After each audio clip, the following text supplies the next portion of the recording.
Sound అసలు వెంకట్ నానా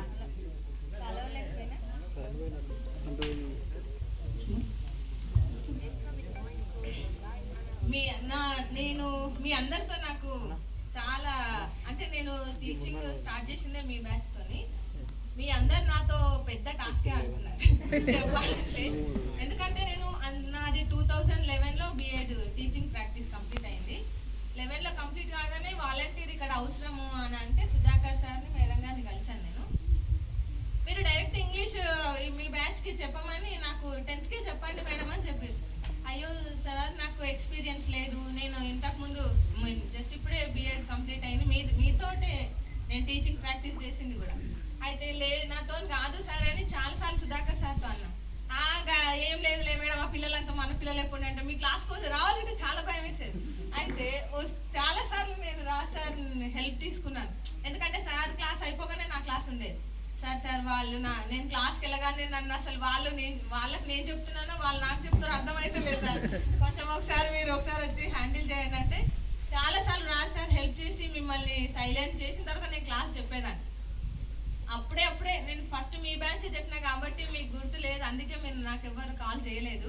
నిన్నటి వరకు మీ ఇట్లా ఉందని నాకు తెలుసు, కాకపోతే మీలో ఎవరైనా కాల్ చేస్తే వద్దామనేది ఉండే నాకు. మీరు ఎవరు చేయలేరు. అదే సార్ ఇంతకు ముందు కాల్ చేసినారు 2:30కి అట్లా. అబ్బా వీళ్ళందరినీ కలిసినా మిమ్మల్ని కూడా కలవచ్చు ఒకసారి, సరేలే పిల్లలే కదా మర్చిపోయారేమో అనుకొని వచ్చేసిన నేను.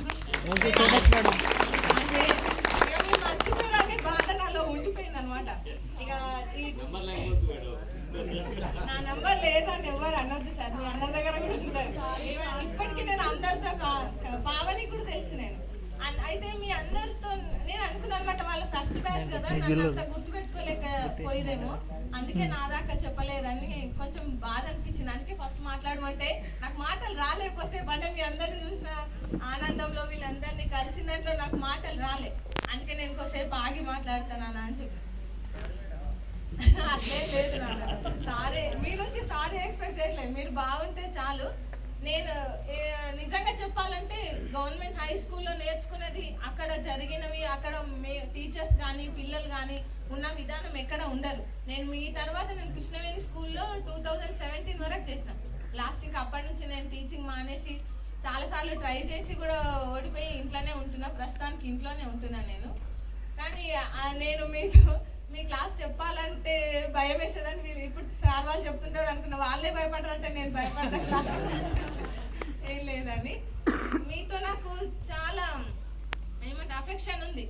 గవర్నమెంట్ స్కూల్ అంటేనే మేము ఒక కుటుంబం లాగా ఉండేది. టీచర్లు కానీ ఏ రోజు కూడా మేము కలిసిపోయిన తర్వాత ఎవరు ఒక ఫ్యామిలీ లాగా ఉండేది. అలాంటి వాతావరణం ఇప్పుడు ఏ స్కూల్లో చేసినా క్లాస్ అయిపోయిందా హాయ్ బాయ్ అనే స్థాయిలో ఉన్నారు. కానీ అక్కడ పనిచేసిన టీచర్లు ఇప్పటికి కూడా అందరం ఏదైనా అందరూ కలుసుకుంటారు.